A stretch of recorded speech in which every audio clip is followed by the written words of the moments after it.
بەناوی خۆی بەخشندەی میهرەبان بینەران و بیسەرانی خۆشەویستی پەیام ئێوارەتان باش لە هەرکوێیەگەن جوانترین سڵاوی خی گەورەتان لێبێ و ئەم کاتەوە هەم کاتێکتان باش خۆشحاڵ و بەختەوەرم لە ئەڵلقەیەکی نوێی بەرنمەکەتان بەرنامی باس و خواست بە دیداریەوەی عزیز و خۆشەویست شاد بوومەوە مێ دەکەم بڕگە و بابەتی ئەمڕۆمان جێی سەرنج و ڕەزامەندی ئێوەی خۆشەویست بێت لە باسخواسی ئەمڕۆماندا باز لەوە دەکەین کە بەرپرسیارەتی دەسەڵات وەرگرتنی هەر پلە و پایەک لە ڕوانگەی ئاینی پیرۆزی ئیسلامەوە بریتە لە ئەرک و وەزیفەیەک نەک تەنها دەستکەوت و شەڕەپاڵێکی دنیایی.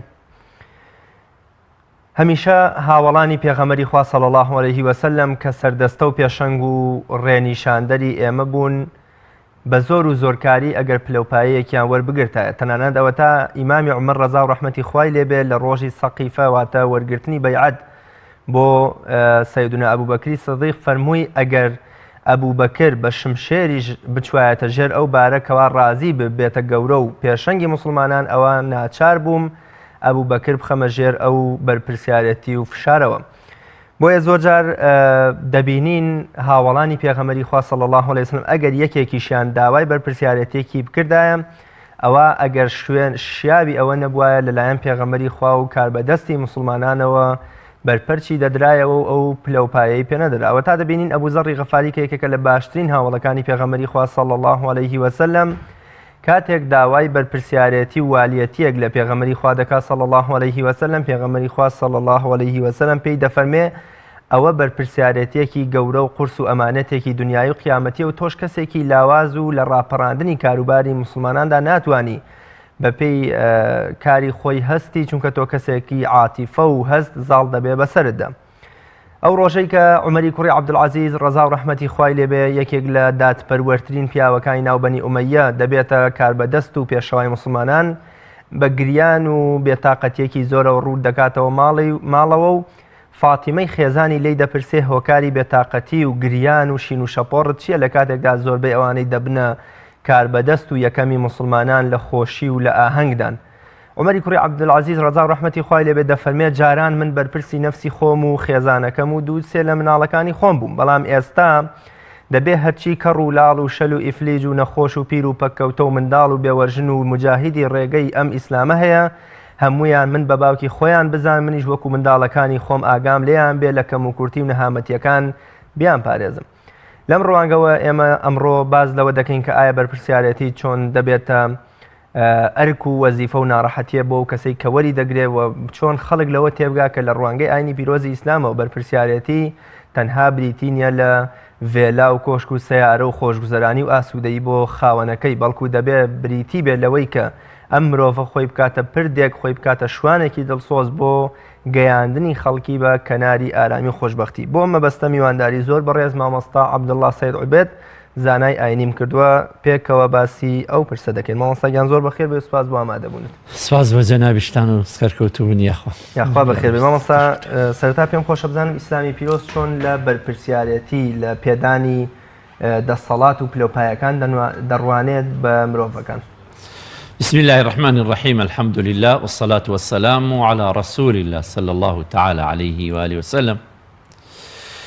سپاسی بەڕێز دەکەم کە دەرفەتێکی بەڕخساندین بۆ ئەم باسە بەڵام مەش باسێکی زۆر گرنگە و وەگەڵێ ئەمە باسێکی هەروە ئاسانی لەوانەیە لە ساتێکا باس کرێت بەڵام پشتیوانی خی گەورە باس مەسەلە گرنگە ئەەکەین وەخۆی لە پێشەکەکە جەنابەت باس لەوە کرد کە هەندێ تەم هەیە دەبێ بیڕەوێنینەوە لەسەر مەسەلەی بەرپرسیارەتی. دەرئەسڵ خی جەلە جەلالوه ئینسانەکانی وەها دروست کردووە کە ئەبێ بە کۆمەڵ بژی ئەبێ بە یەکۆ بژی. ئینسان مەگەر شاز بێ بە تەنها لە جێگێکە هەر ژیان پێویستی وای کردووە بۆ هەموو مرۆڤەکان بە موسڵمان و غێرە موسڵمانەوە مرۆڤایەتی ناتوانێ وەکو ئاژەڵەکانی تر بە تاک لە شوێنێکا بۆ خۆی بژی. پێویستی بە هاوکاری و هاودەستی یەکتری هەیە. جاکە مادەم ئینسان پێویستی بۆی کە خێزانێ دروستکا و دێ دروستکات و شارێک و ئەم مەسائیلانەی تێکەڵبوون و ئاڵ و گۆڕی کڕین و فرۆشتن و هاوکاریکردنی یەکتری و لە هەموو ڕوانگەکانەوە ئەمە وەکو خی گەورە ئەم سروشتەی یاوە بە ئینسان کە کۆمەڵایەتیەوە بێ بە یەکۆ بژی خۆی جەلە جەلالوه بە لوتفی خۆی ئینسانی واز لێ نەهێناوە. ئەو لوتفێکی ئیلاهیە وازی لە ئینسانەکان نەهێناوە. پێغەمبەرانی بۆن ڕەوانە کردوون پەیامی خوایی تا بگەین بە ئینسانەکان و نامەیە بنە دەست ئینسانەکان ڕێچکەیەکیان بنە دەست کە چۆن مامەڵە بکەن کە چۆن هەڵسوکە و لەگەڵ یەکتریا بکەن بۆ بەڕێوە بردننی هەڵسو کەوت و مامەڵەکردنی ژیانی ڕۆژانەی ئینسانەکان و تا ئینسان لە ئارامیەکە بژی وەکو باخچەیەکی وەکو بەڵین دارستانێک نەبێ بەهێزەکان بێهێزەکان بخوات ئیتر بە ئارەزوی خۆی بە کەس لە کەس نەپرسێتەوە. لێرەدا خۆی جەلە جەلالوه دووشتی بۆ ئینسان کردووە. لە دوای ئەم کە پێغەمبەرانی بۆ نردوین یەکێک لەوەیە کە لە ناو ئینسانەکانە خۆی گەورە سەلیقە و هێز و توانایەکی یاوە بە کۆمەڵێک ئەم کۆمەڵە ئەتوانن هەم ئیدارەی خۆیان بەرن بەڕێوە هەم ئیداری کۆمەلگاکەیش بەرن بەڕێوە و لە هەمان کاتیشا ئەبنە مایەک بۆ ڕزگاربوونی خۆشیان و کۆمەلگاکەشان بەرەو ئارامی. بەڵام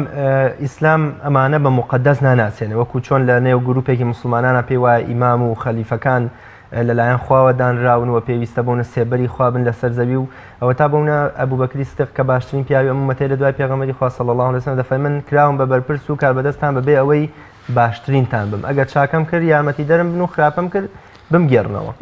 جای ئینشاڵڵا دینە مەسئلەی ئینشاڵڵا باسەکەین بەڵام مەبەست ئەم مقەدیمی کە باس ئەەکەین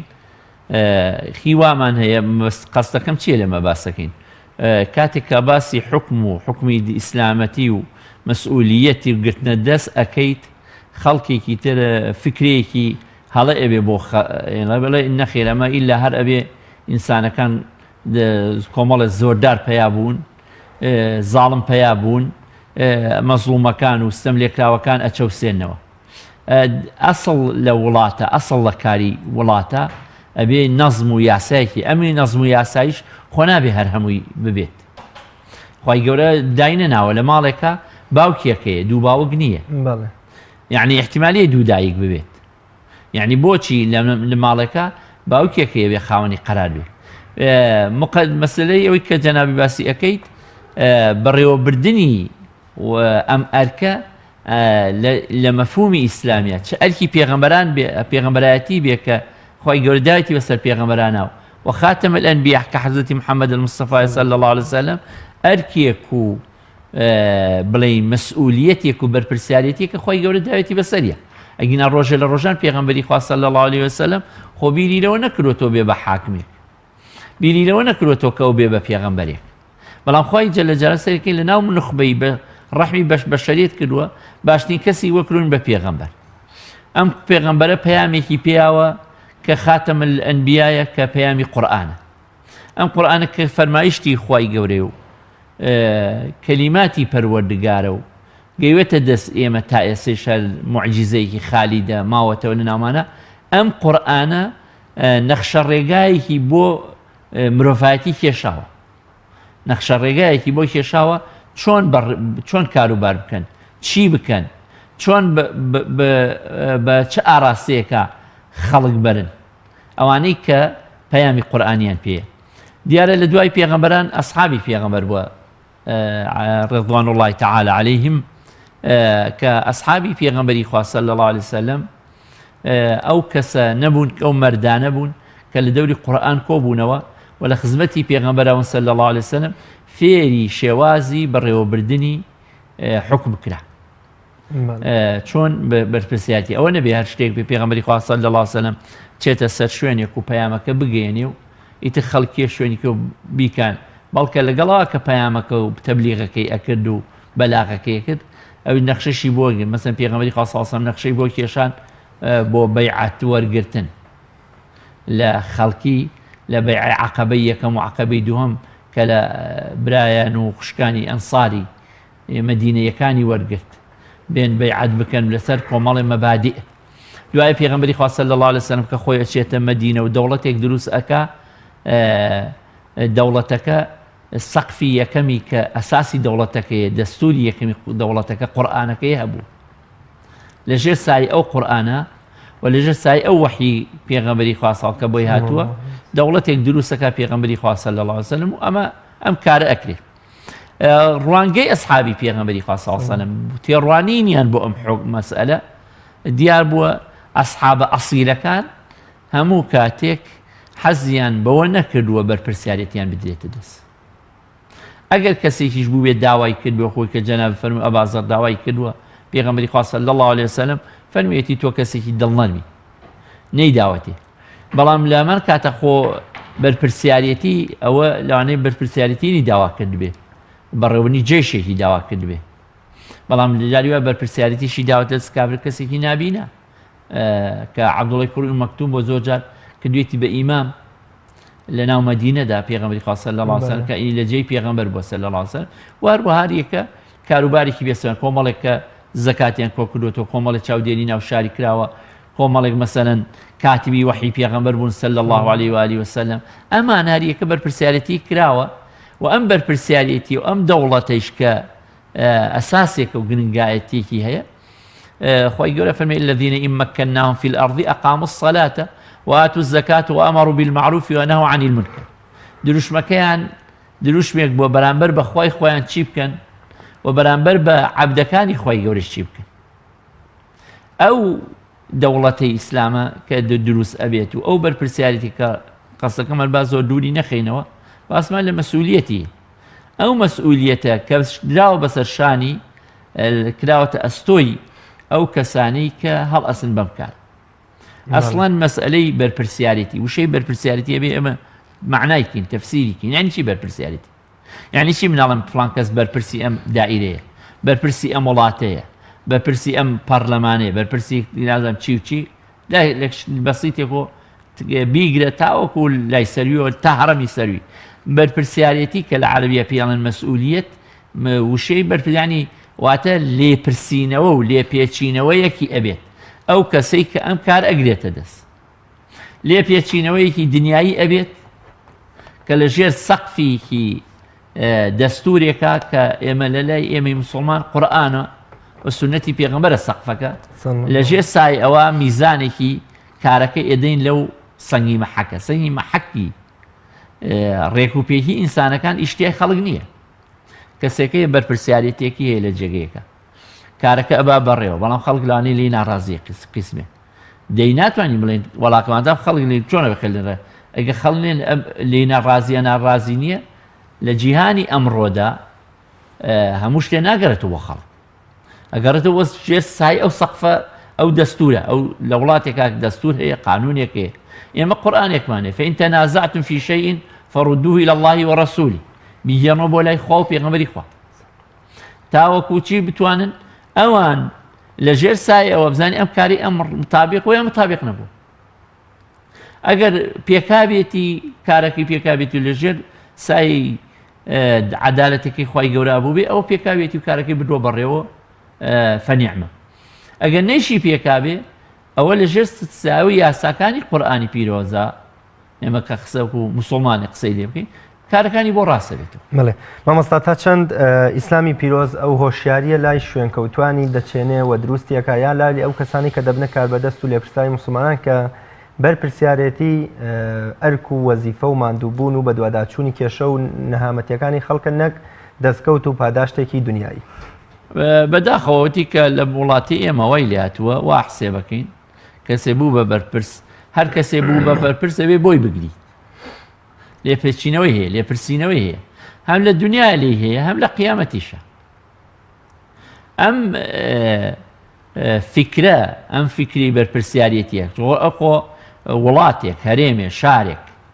حتا دەیەک کە ئەنجومەنێکی بچووکیە بێت ئەنجومەنێک لە دێکا دروست ئەبێت پێویستی بە نەزمێکە بێ کۆمەڵێکی ببێ هەر لەناو مزگەوتێکە لە قوتابخانەیەکە ئەبێ هەرێ لە یاساوای ئەمڕۆکە ئەبێ کەسێک ببێت مەسئولی یەکەمی بێ ئەوانیش تریش لەگەڵی بن چۆن کاروباری ئەم ئیش ئەمە بن بەڕێوە ئەم بەڕێوە بردنە ئەم وشیاریە لە ناو خەڵکە ئەم تەوعیە ئەبێ خەڵک تەوعیە بکرێت کاکە تۆ ئازادی تەواونی تا شتێک بکەی بە ئارزوی خۆت بێت بە ئارزوی خۆت جادەیە لێ بدەیت بە ئارزوی خۆت مڵکی خەڵک داگیرکەی بە ئارزوی خۆی ماڵی خەڵک دەسە و بەسەیەک و تاقمێ پێکۆ بنیت هێزێکی چەگاری پێکەونیت بیتە شاخێک و چەتەیی بکەیت و خەڵک بڕوتێنیت و ئەمە نییە نە لە نیزامی قورئان هەیە نە لە نیزامی ئینسانەکانیش هەیە ئەمە نابێت ئەوێ نەزمی وڵات یەک نەزم ببێت یەک یاسایەکی هەبێت ئەو یاسایە لەسەر و بۆ خوارە تەنفیز بکرێت جا ئەساسیاتێک کە ئەبێ لە ناو کۆمەلگا وەعیەکی ئەوەی بێت کە من هاتووم تاکێکم لەم کۆمەلگا هەم پێش ئەوەی کە جارێک هات بۆ خۆم مەسئولیەتێکم هەیە ئەندازەی خزمەتکردنی وڵاتەکەم دڵسۆزیم بە کارەکانی وڵاتەکەم بەش پرسیاری تێکم منیش بەرز پرسم ئەوە خۆ نەبێت لەسەر شانی ئەوان بێت ئەمەی جاری وایە کابرا خۆی مخالەفە کات لە جادەیە کۆمەلگای کوردانی وایە کە مخالەفەیە کاڵ خەتای حکومەتیێنەوە کاکە تۆ مخالیفی یا مەسەن فڵانی شتێکەکە خەتای ئەوە کاکە تۆ بۆ ئەی خۆی بۆ خۆ تۆچ ئینسان نیت ئەی تۆمە لە تۆ نەپرسینەوە کاتانێ بەدوو هەم جەماوەر ئەبێ جەماوەرێکی واعی بێت کە فێری ئەوە ببێت چۆن یاسات جێبەجێ بکات لەگەڵ لەگەڵشە جەماوەریش کە این بڕۆکە بۆ بە یاسایە کۆمەڵێک هەڵەبژێ ئەو کەسیش کە هەڵەبژێریێت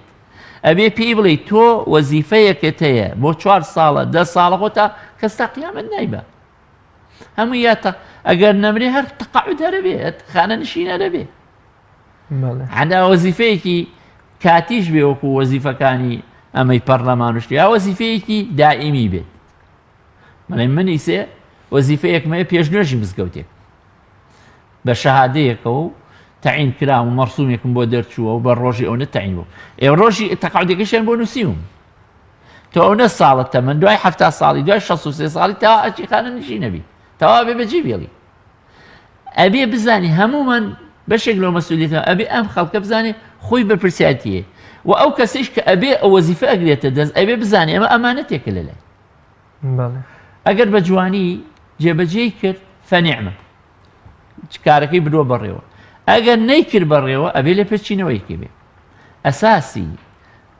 ئەمە تەوعی خەڵک ئەساسی حکم لە مەسئولیەتی ئەم حکومە با ئێمە پێشەوە وەکو موسڵمانێک ئەبێ ئەو نەواعی بین لە هیچ کاتێکە لە زمانی پێغەمبەری خوا صلی الله علیه وسلم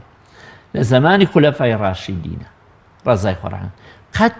بە پاڕانەوە ویژدان و دین و فڵانی شەو نوێژی فڵان کەسی و ئەمەی و ئەوەی نەبووە بە هینێک پاساوێک بۆی ئەمە پیاوی چاکە ئەجا لە زمانی حەزرەتی عومەرە ڕەزا و ڕەحمەتی خوای لێبێ پیاوێک یەکێک هێنێ بۆ شایەتی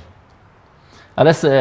دراوسەتی کڕڵێنە ئەلە سەفەرە لەگەڵ کڕڵێنە ئەگە معاملە لەگەڵێنە ئەلە دەبینی تێ لە مزگەوت دوور کات نوێژی کرۆ شایدی تۆ نایناسی ویژدانی ئەبێ ئەساسی بەڕێوەبردنی ئەم حکومە کە بتەوێ خەڵک ئیسفادەی لە سایا بکات ئەبێ ئەساسی پێش هەموو شتێ ئەوێت دەوڵەتێکی قووە بێ قووەتێکی هەبێت بۆ تەنفیزکردنی چی ئەحکامەکان بەڵام لە مەبادیئی منە کام ئەحکامەکانیش خوا کە ئەفەرمیت شەرعی خوا کە ئەفەرمیت دووەم ئەبێ ئەو هەم قووەتێکە بێ لەگەڵ قووەتەکە ئەبێ ئەو هێزە کە ئەم ئەحکامە شەرعیانە تەنفیزەکە بێ عەدالەتێکی بێت ئەبێ عەدالەتێکی بێ ئینسانەکان لەژێر سایی حکمی خوایە وەکو پێغەمبەری خوا صلی الله علیه وسلم فەرموو لە فەرمودێکە دوو کەسانێتە لای من یەکێکتان زمانی درێژترە و بە حجەی بە قووەتترە و دەملووسترە لەوی تر ماڵێکی بۆ وەرەگرن لە براکەی وا نەزانم من قەرانەوە لەس گوێردان لێگرم ئەوەی کە من بڕیاری ئەدەم ئەگەر لە ئەسڵە حەقی ئەو نەبێت ئەو پارچەی لە ئاگرم کردوتە ملی ئەبێ بزانێ ئەبێ عەدالەتێکی وها ببێ لە بینی ئینسانەکانەکە ئەنی حکم بین الناس بالعدل حکم بە عەدالەت بکەین پێغەمبەران کە یەکێک لەوانە عەلا نەبینا عەلەیهی سەلات وەسەلام حەزرەتی داود بووە داود پێغەمبەر بووە کە خوای گەورە قووەی پێداوە خوای گەورە فەرمی یا داود إنا جعلناك خليفة في الأرض أن يحكم بين الناس بالعدل ئەبێ عەدالەت حکم بکەی لە بینی خەڵکە بەڕواڵەت و مەزهەر و ئەمانە نابێ حکم بکەی بەڵێ مامۆستا کاتێ بەرپرسیارەتی بۆ ئەو کەسەی کە وەری گرتووە بۆ سەرۆکی وڵات بۆ وەزیر بۆ ئەندام پەرلەمان دەبێتە مای ئیمتیاز و خۆشی و خۆشگوزەرانی بۆ خۆی ماڵ و منداڵی و بۆ خەڵکەکەش دەبێتە مای چەرمەسەری و نەهامەتی و نەبوونی موچە و بۆ منە بە لەسەر گیانی خەڵک موچەی ئەم هەموو خەڵکە دەدرێ و خەڵک بەرسی ئەو کاتە ئیسلام چۆن چارەسەری ئەم ڕەوشەمان بۆ دەکات. دیارە ئێمە وەکو حکمێکی ئیسلامی خەلافەی ڕاشدین زۆر دوورکەوتوینەتەوە حەقت بڵێ دوورکەوتوینەتەوە من ڕاستە بە حەقە ڕۆم ناتوانم دوورکەوتوینەتەوە ئەو حکومەی کە خوا ئەفەرمێ و پێغەمبەری خوا ئەفەرمێ ئیسێ لەم سەر ئەزار ناو عالمی ئیسلامیان نییە بەڵام کەوەکو نییە خۆ ئەبێ نابێ ئێمەش سەرگەردان بین بۆ ئێمە چیمان لە میلەتانی تر کەمترە ئێمەش وەکو باقی میلەتەکانی تر نەزمی وڵات هەبێ ببڕێ بڕێەوە ئەو کەسەی کە ئەبێ بە مەسئول لە مەسئولێکی گەورە تا مەسئولێکی بچووک تا بەرەو سەر بێت تا لە سەرۆکێکی وەزیران بە سەرۆک وەزیرانە سەرۆکی پەرلەمانە ڕێی جمهوریە کە ئەمە پلەپاک سیادیەکانی سەرۆیە لەوەی تربیتە خوارەوە بۆ بەڕێوەبەرێتەکان کارەکانی تر لە هەر یەکە جمگەیەکی کە بەدەستە ئەو جمگەی کە بەدەستیەتی ئەبێ بزانانی بە کاتێ ناجیح ئەبێ ئەو تاکە ئەو کەسە کاتێ ناجیح ئەبێت ئەبێ بە تەکلیفی وەرگێ تەکلیفێکە لە سەرشانیتی ئەگەر مؤهلە و شایستەیەتی و ئەتوانێت ئەو جێگە بەرێ بەڕێوە و بەڵام ئینسیحابی لێ بکە گوناهبارە کەسێک بڕۆقە حەزەتی یوسف عەلا نەبینا عەلەیهی سەلات وەسەلام لە دوای ئەوەی کە خەو ئەبینێت و بانگی ئەکەن چیە فەرمێ مەلیک اجعلني على خزائن الأرض إني حفيظ عليم حفيظش ما عليمش چونکە زانی ئەگەر خۆی لێ ئەوەی نەکرد بڵە شەرمەکەم و ئەمان و نابێ بیەنە دەسم فەرمی من بلێ ئەزانم هەم دەستپاکم ئەتوان بیپارێزم هەم عیلمێکی شوێت کۆخەی گەورە عیلمێکی وەحی پێدا بوو فەرمی بیەنە دەست من بۆتانە بم بڕێەوە ئەو کەسەی کە مەسئولیەتێکێ دێتە دەست و شایستەی ئەوەیەتی و توانە و جورئەتی هەیە و خۆی لێ بزێتەوە گوناهبارە بۆ ئەندازەی کە مەسئولیەتەکەی لەسەر چونکە ئەمە واجبی کیفاییە ئێمە لە شەرعا دوو واجبمانێ واجبەکەن واجبی عینیە واجبەکەن واجبی کیفایە واجبی کیفاییە کە کۆمەڵی پێڵسێ لەسەر ئەوەتی لاج ئەو کەسانی کە ئەبێتە ئەندام پەرلەمانێک پێش ئەوە واجبێکی کیفایی بۆ کە خۆی کاندید کردووە ئەگەر شیاو نیە خۆی کاندید کردووە گوناهبار بووە ئەگەر بە درۆ بڵێ من شیاوم و شیاو نەبێت خۆمر دنیای سوێنێت دەرەکەوێت ئەمە یەک کاتێک کە ئیشەکەی پێسپێراوە خۆی لێ بزێتەوە و گوێی پێ نەدا و هەڵەسێ بەکارەکە هەر بیر لەو بکاتەوە موچەیە وەربگرێت و شتێک وەرگرێت و وەکو مەقولەی با مستەقبەلێکی دوڕ کەس مستەقبەلی نی مستەقبەلیمان بەدەست پای شێتیە پارە مستەقبەل نییە زۆر کەس بووە پارەی باشی دەستکەوتووە و لە پڕ خەڵک بردوێتی کەی مستەقبەلەیە مستەقبەلی لای خوای خۆی و دوا ڕۆژی خۆی بێت مستەقبەلە ڕاستەقینەکەوەیە بە ئەرکێکی تەکلیفاتی هەڵسێ بەو ئیشەی خۆی بەو کارەی خۆی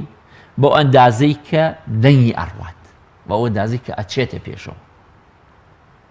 من ئێستا جاریوای ئەمە ئێستا سەروبەندی هەڵبژاردنەکان بووە پەرلەمان تەشکیل لەبێ ئیتر من ئەندام پەرلەمانێکی فەقیر جاریواشیە نابێ هەر یەکسە بڵێم ئەبێت تۆ بۆ ئەوە نەکرد تۆ بێ بزانم ئەوە پەرلەمان چاودێرە چاودێریەکە کاتێک گلەیی لێ ئەەکەم کە لە ماڵ خۆیان بێ بە خەمیەوە نەبێت ئەو لەو لوژنەی کە دایەنێ نەچێ بەدەم یۆ کارەکان جێبەجێ نەکات دیفاع نەکات یا مەسەنەن دیفاع لە حەقەکە نەکات حیزبێ پێڵێ ئەوە مادام مەسلحەتی من وایە ئەبێت توا دیفاعکەی نابێت دیفاع لە حەقەکە ماتوە ئەگەر بەو کارە بردێ پێشەوە فەنیعمە نەی بردە پێشەوە مشکلەیە مشکلی بەخۆی دروست کردو کێشەی بەخۆی دروست کردو جا لە ئیسلامە سێ مەسئولیەت ڕووە کاتە ئینسان سێ بەرپرسیارەتی ئێمە بەرپرسیارەتی ئەوەڵ بەرامبەر بە خالقی خۆی بە ذاتی پەروەردگار خۆ خۆی گەورە ئێمە فەقیرین ئێمە ئەنتم الفقراء والله هو الغني الحميد ئێمە هیچ نین بەرامبەر بەخ بەڵام مەبەسمان ئەوێ بەرامبەر بەو پەیامە و بەو شەرعی کە خوا دایناوە ئێمە مەسئولین بەرامبەر بە خوای خۆمان کە خوای خۆمان بپەرستین عیبادەتی بۆ بکەین هاوبەشی بۆ پەیانەکەین ئەوەی کە فەرمێتی جێبەجێکین دووەم لە دوای خوای گەورە بەرامبەر بەچی بە عەبدەکانی خوا عەبدەکانی خوا لە خێزانەکەیەوە حسێبی بکە تا دراوسێکای تاوەکو دەوروبەری و واعبدوا الله ولا تشركوا به شيئا وبالوالدين إحسانا وبذي القربى أنجا أخوة يقول آية كروة دي دعاء عبادتي إخوة برامبر بعبدكاني إخوة برامبر بعبدكاني ومسؤوليتي كي قورة من هي كدلواني جاري وإنسان حق إخوة لواني إخوة يقول لي من خوش بس إخوة يقول لعبدي إخوة حق عبدكان خوش نابي لدواي أما مسؤوليتي كي برامبر بو نفسي خوشي هم هذه كلمة برامبر بنفسي خوم مسؤولم أم نفسم شيرك وكو بيغمري خاصة وصلا فرمي حمور بيانيك كإنسان روشة كاتوا همو أندا مكاني لشعوال الزمانة كان الله أقال ليمان بيت أم روكم توش من توش عزامن برپرسیارەتی بەرامبەر بە چاوم بەدەستم بە قاچم بە مەعیدەم چ خواردنێ بخۆم چ کارێ بکەم چۆن خۆم لە هینکەم یا ئەیها الذین ئامنوا قوا ئەنفوسەکم وأهلیکم نارا قوا ئەنفوسەکم خۆتان ئەنجا کەس خێزان کاتە ئەم سێ بەرپرسیارەتیە بەرامبەر بە خوامە بەرامبەر بە عەبدەکانی خوا بەرامبەر بە نەفسی خۆمان وێ پارێزی ئەو کەسەیش کە پلەیەکی وەزیفێ ئەدرێتێ ئێمە ئیسێ وامان لاتوە هەر یەکسەر باس لە پلە وەزیفەکەکەین بێز لە معاشەکە و ئەوەی ئیمتیازاتەکەی هەیە ئەوەندەی بۆ دانراوە ئەو سیارە وەرەگرێ فڵان ڤێلای ئەدرێتێ پاش ماوەیەک ئیتر لە قەسر و قسوورێکی ئەدرێتی ئەمانە ئەمە بەڕاستی ئەمە هیچ پێوێ ئەمە شتێکی زۆر تافیە هیچ نییە ئەمە هیچ نییە ئەندا پەرلەمانێکی ئێمە ئەگەر ملیاریشی چی هەبێ بەش بە حاڵی خۆ من لە نەزری ئیسلاموانە قوربەسەی تا زۆری هەبێ کۆڵەکەی قورسە ئەگەر بە حەقی خۆی وەری نەکرد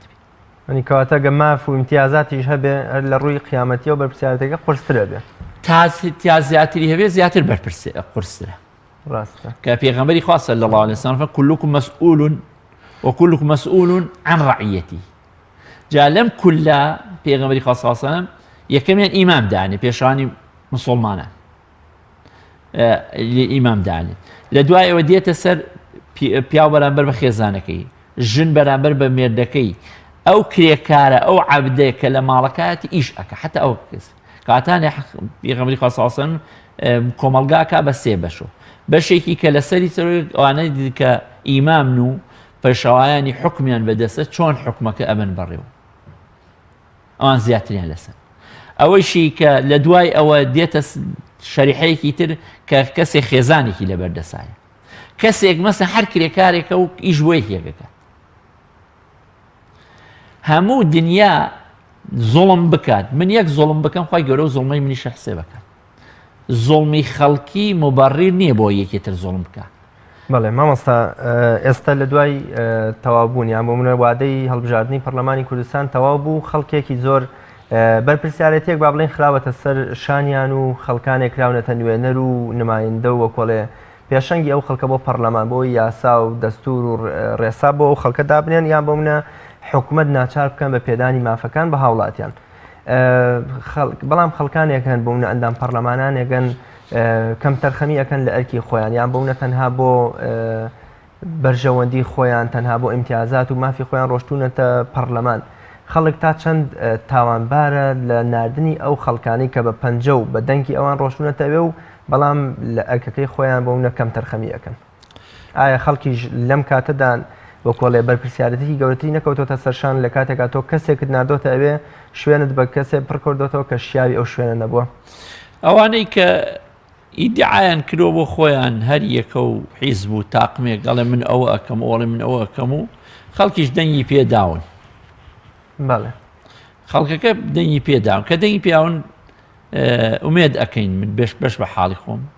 چکە هەموو میلەتی ئێمە ژۆک و باقی میلەتانی تر پێمان خۆشە پەرلەمانێکمان ببێت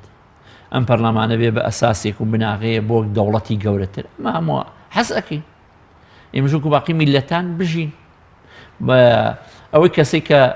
حکمی وڵاتەم ئەبا بەڕێوە کە کەسە نزیکەکانی خۆم بێت لە زمانم تێگا و لە زمانی تێگەین ئەمە کێ لەمە شتێکی جوان و پیرۆزە کە توانراوە ئازادیەکەیە و منافەسەی حیزبەکان هەیە و ئەمە کارانە کراوە ئەمە بۆ بەچاو وڵاتانی ترۆ شتێکی باشە کراوە و خراب نییە بەڵام بینە سەر ئەوەی پەرلەمانتار ئێمە یەک کێشەی هەیە ئەمەم تا هێزی حیزب مسەیتر بێ بەسەر وڵاتە هێزی دەستور و قانون زلاواز بێ ئەو وڵاتە هیچ ئیسلاحەتێ نەکا هەر حیزبێک بێ هەر حیزبێ بێ بە ئیسلامی حیزبێکی ئیسلامی کە بە حاکم بەسەر وڵاتەوە حیزبێکی عیلمانی بێ مادام حیزب بێ دەستوری وڵات نەبێت دەستوری وڵاتیش هێزێکی بە قووەتی نەبێ هێزێکی پارێزەری نەبێ دەستورێکی ببێت هێزێکی پارێزەری ببێت کە ئەگەر خەڵک مخالفەی و دەستوری کرد بەو هێزە بتوانێت سەرکوتی ئەو کەسانەکە کە مخالیفن کە تێکدەرن ئەمە نەبێت ئەوەی کە مەقسەدی لە مەقاسیدی پەرلەمانیە لە 150 دێتە دی خاتیشم گرتون لەوانێ 550 نێتە دی بۆ چووکە قەراراتی حیزبی مشکلێ ئەمە یەک بەڵام ئەگەر کە پەرلەمانێک ئەندا پەرلەمانێک کە چوتە ناو قاعی پەرلەمانەوە لە ناو قاعی پەرلەمانە ئەبێ بیر لە چی بکاتەوە بیر لە حیزبەکەی نەکاتەوە بیر لەوە کاتە ئەو نوێنەری و میلەتەیە با فیئەیەکیش بە تەنیا دەنگی بەوا بێ مەسەڵەن فڵان حیزب ئەندامانی ئەو حیزبە دەنگیان پیاوە بەڵام چووەتە ناو پەرلەمانە و پەرلەمانە هی هەموو ئەو میلەتەیە ئەو پەرلەمانە هی سەرۆکێکیەتی تاوەکو شوانێکی تا بێتە سوقاچێکی ئەبێ ئەگەر پەرلەمانی ڕاستەقینە چاک ئەوەیە کە چووە ناو هۆڵی پەرلەمانەوە یەکسبیر لە مەساڵحی میلەتەکە بکاتەوە چی چاکە بۆ میلەتەکە ئەوە جێبەجێکە چی یاسایەک لە بەرژەوەندی ئەم میلەتەیە ئەوە جێبەجێکرێت ئەنجا ئەو پەرلەمانە بێ بە تشکیلی چیەکە دەوڵەت حکومەتێکە حکومەتێکی تەنفیزی کە وەزارەت و ئەمانەیە کە هەڵیان ئەو کەسانە کاڵ ئەبژێری و ئەمانە ئەگە کەسێک شایستەی ئەوە نەبوو بکرێ بە وەزیر گوناهبارە کە بێ ئەندا پەرلەمانی دەنگی پێ بدە شایستەی نەبێت بە کەڵک نەیەت با فڵان حیزبیش تەرشیحی کرد بێ ئەبێ شایستە بێت بە کەڵک بێت کاتێک کە دەنگیش پێدا ئەو ئەوجاکە ئەبێ وەزیرێک بێ یا مدیر عامێکی ئەشتێکە بێتر ئاوە کە جومگەکانە بڵاو بێ ئەبێ هەر هەمووی بزانێ ئیش بۆ میلەتەیەکە فەرق نەکات چۆن من سێ وەکو چۆنی مەڵم لەم ناو مزگەوتە لەم مزگەوتەی خۆما من نابێت تەنها لەگەڵ خزمەکان یا لەگەڵ بڵم گریمان من خۆم حیزبێکم لە ناو مزگەوتەکە ئیمامی ئەو چۆن ئەو مزگەوتم ئەوی شەروانانێ هی ئەو میلەتەن ئەگەر پەرلەمانە ئەندام پەرلەمانی ڕاستەقینەی چاکی تۆکمەوەیە لەوێ ئیش بۆ ئەم خەڵکە بکە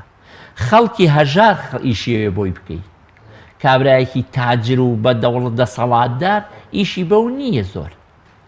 بەڵام هەژارەکانە ئینەکان بە دەرەجەی یەکەم کە ئەوەی کە ئەساسە لە سەریان هاوڵ بدرێت ئەمنیەتی وڵات پارێزراوی ئەمن زۆر لە دوای ئەوە قوتی وڵات قوتی ئینسانەکان برسی نەکرێت نەچەوسێنەوە لە دوای ئەوە ئەو شتانی کە پرۆژەیەکی کام پرۆژەی جوان و چاکە و بۆ بەرژەوەندی وڵاتەکەی بەڕێوەی بەرن تا ئەو 4 ساڵە ئەرکەکەی خۆی بجێبەجێ بکرد بە سەفەر و سیاحە و دەعوەتی و کارەکانی نەبەردە نەباتە سەرونجا دوای ئەوەش بڵێ وڵا پاڵم لێاوەتەوەی تری ئیجیش ئیشگم نییە بۆ خۆم و مەعاموچەیەکەی خۆم و ئەمە بەڕاستی نازانم خۆی بەخۆی بڵێ من ئەی چیم لێرە بەڵێ مامۆستا خەڵک چۆن بزانێ ئەو کەسەی کە دەبێتە بەرپرسیار بەر لەوەی کە ئەرکەکەی پێ بسپێردرێ وڵێ وەزیفە و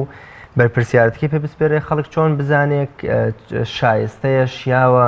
ئەو مەرج و خەسڵەتانە چینکە پێویستە لە کەسی بەرپرس و کەسی دەسەڵات وەرگردا هەبن و خەڵک بیناسێتەوە بۆی بزانێ کە نوێنەرێکی ڕاستەقینەی خۆی و بەدیهێنەری داواکاریەکانیەتی ئەوە بە دەرەجەیە کە مەکەوێتە سەر ئەو حیزبەکە ئەوان مەسئولی حیزبەکە مەسئولە بە کێ کاندیدەکە کاندید بووە لە وڵاتی ئێمە وتیانە ئێمە جەماعەتی وتیان ئێمە کاکە چەند ساڵە دەنگ بە بێگانە دەدەین با دەنگ بە خزمێ بێ خزمایەتی بێگانەیەتی چییە تایسی ئەم عەقڵیەتە لە مێشکی وڵاتی ئێمە هەیە ئەبێ ئەو کەسەی کە خۆی کاندیدەکا و تەجروبەیەکی هەیە و کەسێکی خوێنەوار کەسێکی شیاو ئەو حیزبەکە بکێتمەس ئەگە خوا نەکرد کەسێکی نەخوێنەوار کەسێکی هین نەوێ با مەسەن بنە ماڵەیەکی چاکیش بێ کەس بە مەلەی باوکی خۆی ناپەڕێتەوە من باوکم پیاوی چاک بۆ پیاوی چاک بەڵام خۆم ئایا ئەوم ئەبێ ئەوان بەداخۆ ئێمەگەکە لەو ئیشانەیە کە ئەمان بینی لە هەرێمی لە ئینی کوردستانی بخەنمان مەسەن ئەمە کوڕی فڵانە کەسە باشە کوڕی فڵان کەسە ئەی خۆی مەهەلەکە ئەی شەهادەکەی بەڵێ وەکو مەحوێڵێ فەزیلەی ئەسڵ و فەسڵ ئینسانی پێ ناوێت بە ساحر فەزڵ زۆر چاک ئێستا من بوو لە هین خوێندمەوە ئەمەی کە بۆ بە سەرۆکی پەرلەمانی عێراق ئەم مالی دێشتاویەکە بەڵام لەگات معجەبم پێ مەسەن کولی هەندەسەی تەواو کردو ماستەریشی هێناوە ئەنجا توانیوێتی مەسە زمانی ئینگلیزی ئەمە مؤهلە کابرا ئیتر خۆی سێ ناڵم تەئیدی و ناکەم بەس ئەو نییە مەسە بۆ نمونە تۆ کەسێکی ئەگەر چاک هەبوو ئەو حیزبەن بەسئولە لێ دەبێت چێت تەکلیفی لێ بکە فڵان کەس تۆ بە کەڵک گیەیت نەک لە بەرەوەی وڵات تۆ چەند سەد دەمێکە لەگەڵم حیزبە ئێمەی بەخوا باش شتێک بۆ بکەین بکەن بە ئەندا پەرلەمان تخوا گوناه حەبانە چیتۆ ماڵە دانیش حیزبە بچووکەکان و هەندێکی لەوانەیە وایان کردبێ لەوانەیە مناڵم کەس وای کردووە نازانم چووکە لە من خی گەورە فەرمووە لا تەقف ما لەیسە لەکە بعلم ئەگەر وای کردوێ غەڵەتی کردووە سەریش ناکەوێت بەڵام ئەگەر حیزبێ گەر حیزب ئەو کۆمیسیۆنی باڵا پێڵ داواکە لە حیزبەکانەکە تۆ ئەو ئەندامانە کە مڕەشەحن پاڵێوراوەکانە بنێرە حیزبەکە ئەبێ خۆی بە شوێن کەسی چاکا بگەڕێ بڵێ کاکە من مەمنوونتە بم ئیتر کوڕە دەوڵەمەنە تاجرە دکتۆرە هەر شتێکی هەیە وەرە لە بوارەکەی خۆتە چەند کەسێکم بۆ بێنە لەو ئەم کەسانە ئینتیخابەکرێ کاتێک ئینتیخابکرێ ئەو کاتە ئەگەر کەسەکە مؤهل بوو لەو جێگە و کاری پێنەی ببەرەوە ئەو کاتە بە دەرەجەیەکەمەکەوێتە سەر حیزبەکان کە کەسێکی تەقدیم بکەن کاتێک کەسێکی باشی تەقدیم ئەکات و بەڵام لەوان ئیش کەسە باشەکە ئیششی ناڕوە لەبەر بە گوێی ناکەن ئیتر نامێ من بەڵام جا فڵان کەس چی کردووە چوزان چی کردو آخر ئەمەش شتێکی ئەوەش نییە خەڵکی عامی ئێمە وەسەت هەر یەکسەر دینەکەوکە ئەوە یاسای هەیە و ڕێسای هەیە و لوژنە هەیە و ئەبێ هەریەکە لە بوارەکەی خۆیان ئیش بکات و هەوڵ بدات کارەکانی بگەێنێتە جێگە ئەندازی سێ باشە ئیشەڵا باشتیش ببێت زۆر باشە مامۆستاگیان من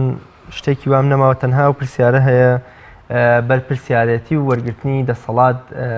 زۆر کەس پێی وایە تەنها شتێکی دنیاییە واتە ئەرک و وەزیفە و ماندوێتی و مەعاش و موچە و خۆشگوزەرانیەکەی تەنها شتێکی دنیاییە و بۆ دنیا بێ تا چەند لە ئیسلامی پیرۆزدا وەکۆڵێ بەرپرسیارەتی بەسراوەتەوە بە قیامەتیشەوە واتە سەرکەوتنی هەر مرۆڤێک لە کار و وەزیفەکەی خۆی لە دنیادا ئەتوانین بڵێن سەرکەوتنێکی بۆ قیامەت ئەگەر دادپەروەر بێ ئەگەر دەستپاک بێگە ڕاستگۆ و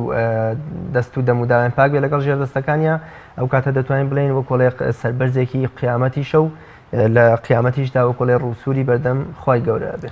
لە ئەسڵا وەکو هەریەکە لە ناخی خۆیە هەموو کاتێ تایسان بەرپرسیارەتی کەمتر بێت لێپرسینەوە و لێپێچینەوەی لە ڕۆژی قیامەتە کەمتر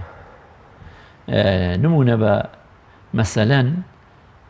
بە حەزەتی عومەرێنینەوە ڕەزا و ڕەحمەتی خوای لێبێ فەرمووی زۆر جار کە گریاوە فەرموویەتی وتیتی ئەگەر